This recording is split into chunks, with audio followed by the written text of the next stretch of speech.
Hello, everybody. Hello, this is my group. Everybody say hi. Hi.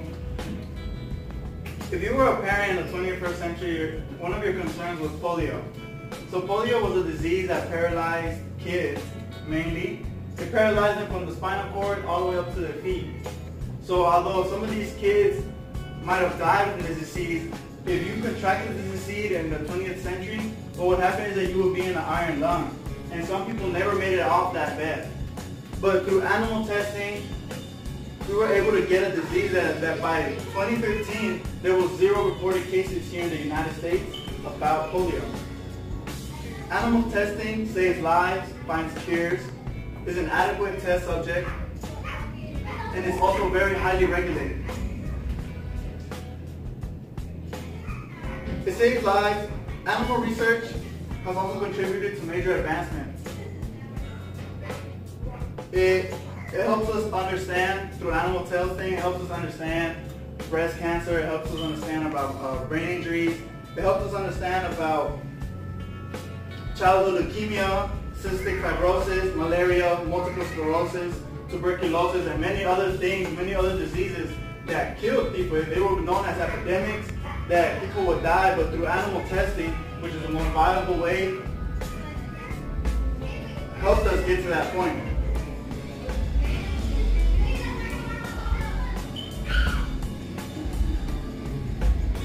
Animal testing is also an adequate test subject.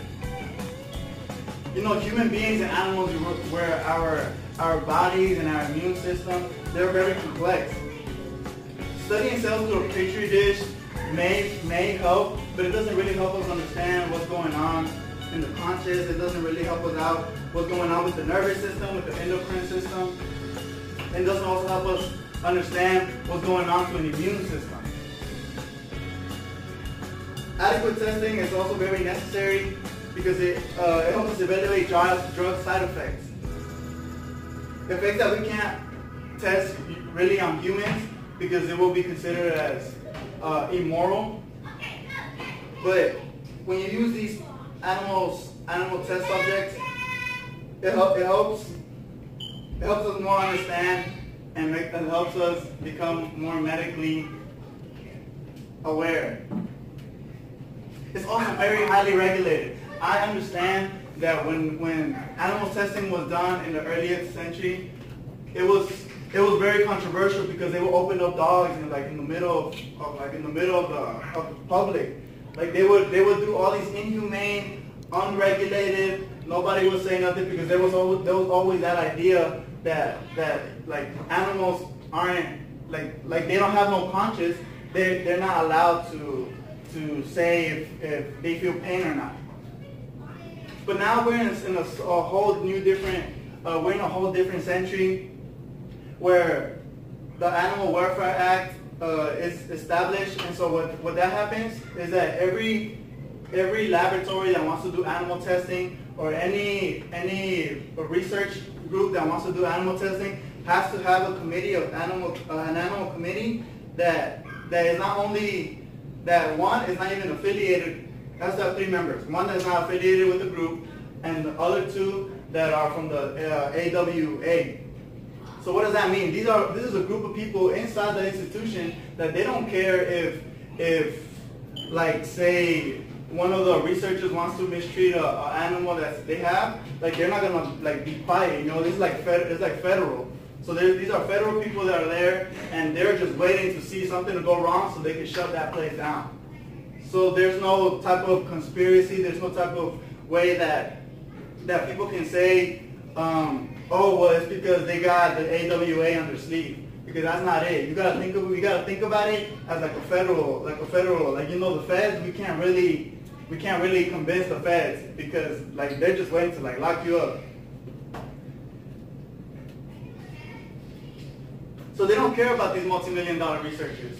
The AWA, the committees that are inside here are strictly to make sure that these animals aren't getting abused, that they have a good welfare, that they're housed correctly, that they're being fed correctly. And also, we also think about it like this: like scientists, they try their best because they want the most accurate result in these animals. So they don't want these animals to be starving. They don't want these animals to be mistreated with stress because they're trying to get the most accurate result possible.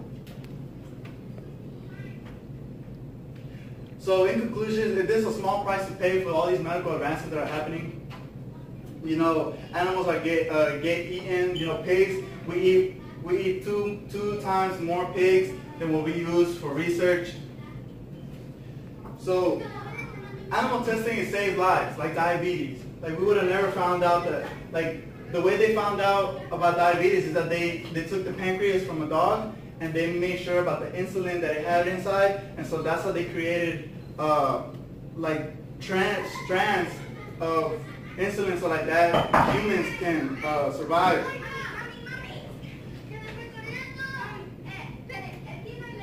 Animals are also better test subjects. Like I had mentioned before, our bodies are just so complex, and animals are the most closest one to that. And also it's very highly regulated.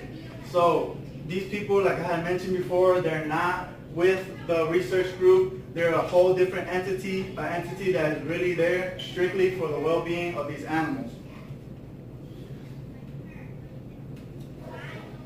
So in conclusion, we've really benefited from these animal testings.